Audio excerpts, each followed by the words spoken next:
دوہری شہریت کے معاملے میں انڈیا کی مثال دیتے ہیں کہ چونکہ انڈیا اجازت نہیں دیتا، ہمیں بھی نہیں دینی چاہیے۔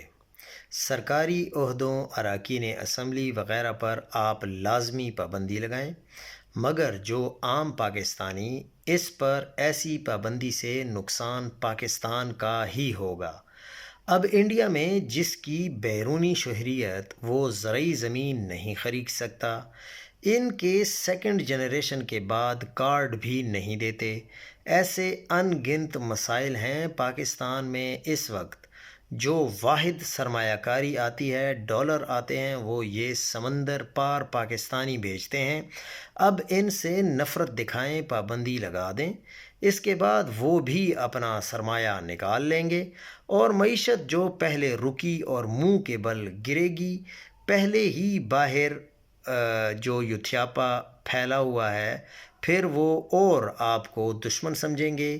ایک عام پاکستان اگر دوہری شہریت رکھتا ہے تو اس پر کیا مسئلہ ہے؟